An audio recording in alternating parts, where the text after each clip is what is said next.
Welcome. For those of you who haven't met me so far today, I'm Simon Talling-Smith. I'm the EVP for British Airways in the Americas, and I'm your host for the next 2 or 3 days. You know, part of our objective for this morning, this afternoon, really is for you to do 2 things: to learn something new and to meet new people. And I hope for those of you who have been to the sessions this morning, you're already doing those 2 things.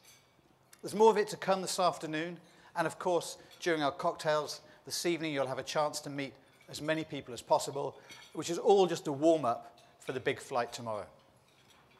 But now I'm really here to introduce our afternoon keynote speaker, a great friend to the face-to-face program, Mr. Bill Rancic. Now, Bill, I'm sure, is known to many of you as a celebrity, TV celebrity here, the winner of the original Apprentice program, of course, a star in his own TV program now, Juliana and Bill. But of course, you will know that he is a best-selling author of 2 books and now engaged in a new TV series in which he goes in and works with small business people and helps them turn their business around in his series, We Mean Business on A&E. So, ladies and gentlemen, I invite you to put your hands together for Mr. Bill Rancic.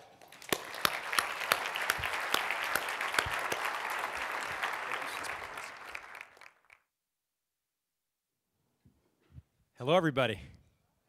How are you? You know, before I begin, I'm just curious if I could see a show of hands. How many people in the room have seen at least 1 episode of the Apprentice television show?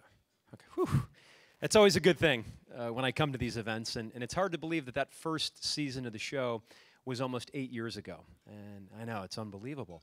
And I've been very lucky because I've gotten to travel to so many great places and meet so many different people. And no matter where I go, people will stop me and they'll ask me the same 2 questions. It doesn't matter where I'm at. And the first question they always ask me is Donald Trump's hair real? Of course, I have to say that it is. Just kidding, just kidding. But the second question they always ask me is if I knew I was going to win The Apprentice when I first started taping the show. And I have to be honest with them, I had no idea. You know, I was competing with 15 other contestants. We had some folks from Harvard and Yale and all these impressive schools. I was an entrepreneur from Chicago. I tell them I didn't know where I was going to stack up in this mix. But I claim if you ask my mom, she says she knew I was going to win The Apprentice when I was 10 years old. And when I was 10 years old, my parents, they knew that something was a little bit different about me, and they knew that I was a born entrepreneur. And it all began on my parents' anniversary weekend. You see, my mom and dad were going to go out of town to celebrate their anniversary, and they wanted to spend some quality time alone. So they decided they were going to ship me off to my grandmother's for the weekend. And I wasn't happy about it, but I went. And I woke up Saturday morning, and my grandmother was in the kitchen making breakfast. And I was one of these kids, probably like many of you, I would always ask a million questions. I was very inquisitive. So I start inundating my grandmother with all these questions, and she decides she's going to pull me in the kitchen, and she's going to teach me how to cook. So I spend all day in that kitchen mastering the art of making the pancake. I could make blueberry pancakes, banana pancakes, you name it, I could make it. So that night went by, and Sunday morning I popped out of bed, and I ran right into that kitchen. And the first thing I did was I picked up the telephone, and I called all the old ladies from my grandmother's block, and I invited them to come over for a pancake breakfast. Well, we had a wonderful time. I made them a lovely pancake breakfast, and, you know, they pinched my cheeks.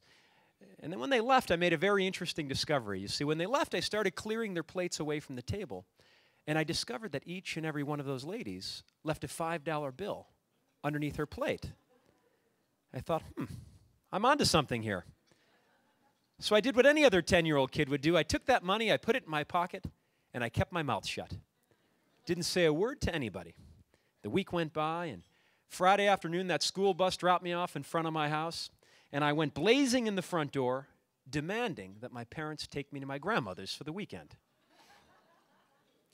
Well, this went on for the next 5 weeks, and my mom couldn't quite understand this new relationship that I'd formed with my grandmother. And then she was in my room one day putting some things away, and she made a very interesting discovery of her own. She found a stack of $5 bills hidden in my sock drawer, and she became rather alarmed, as any good mother would.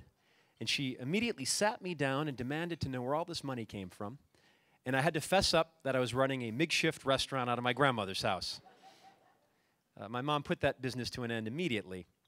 But when I look back on that experience, whether I knew it or not at the age of 10, I possessed a trait that is important in anyone who wants to be a successful entrepreneur. And it's having the ability to recognize an opportunity, but more importantly, seizing that opportunity. And I know each and every one of you in this room has that trait because you wouldn't be here if you didn't. But a lot of entrepreneurs, they see opportunity all around them, and they let it go by, you know, and they don't see what's out there. They don't reach out, grab a hold of it, and take advantage of it. So that was where I got my start to becoming Trump's apprentice. It began with pancakes in my grandmother's kitchen, and I worked my way through school. I was a student of two teachers. My mom and dad were both teachers in the Chicago area. And when I got out of college, I took a job in corporate America. And I was on the job for about 6 months, and something happened that really changed my life. There was a guy who'd been with this organization for 30 years. And everyone knows a guy like this. And he had built this company with the two owners from the ground up. He was the first guy in the office. He was the last guy to leave. And I watched the guy come into work one day, and he came into his office, and the two owners of that company were sitting in his office, and they fired the guy on the spot. After 30 years of service, they decided they were going to let this guy go because they were greedy, and they wanted to take the money they were paying him and line their pockets with it.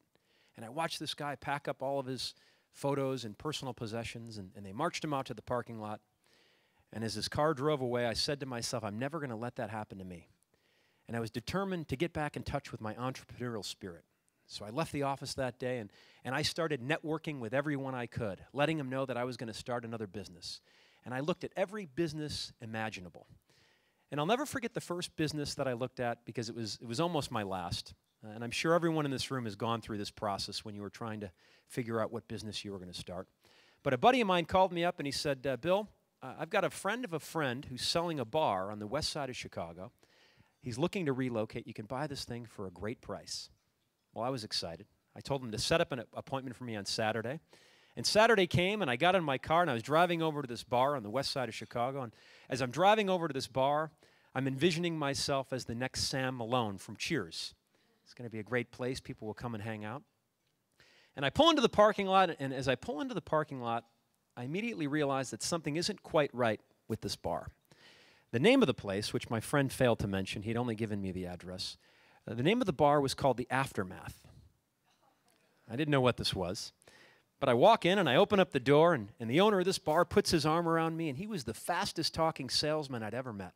And he's telling me how I'm going to become a millionaire if I buy this place, and it's a gold mine. And as I take a few more steps into the place, I look around, and I realize that the Aftermath was no ordinary bar. The Aftermath was a bondage bar. I'd never been in one of these places in my life before. Seeing all these different contraptions and gadgets that they have. Didn't look pleasant. And he's continuing to put the hard sell on me, and he's walking me through what he called his dungeon room. And as I'm walking through the dungeon room, I couldn't help but think, I really want to start a business where my family can help me. And I don't think my 70-year-old mother's going to want to work the dungeon room at 4 in the morning on a Saturday. But I didn't give up, probably like many of you. And I kept searching and searching, looking for that right opportunity to take advantage of. And finally, 6 or 7 months into my search, I was sitting at this outdoor cafe, and these 3 European guys sat down at the table next to me. And they pulled out the biggest cigars I'd ever seen. And the way they were lighting these cigars and cutting these cigars, this idea hit me like a bolt of lightning. I'm going to create the first ever Cigar of the Month Club. Every month I'll send out 5 cigars to people's homes, and I'll generate a newsletter to educate them on the products that I'm sending them. And I thought people may want to give this as a gift, so I'll put a little gift card in there as well. So I left the cafe, and I went over to my buddy John's house, and I pitched him on the idea, and he loved it. He said he was on board. He wanted to become partners. So we merged our fortunes together, and between the two of us, we had about $24,000. That was it.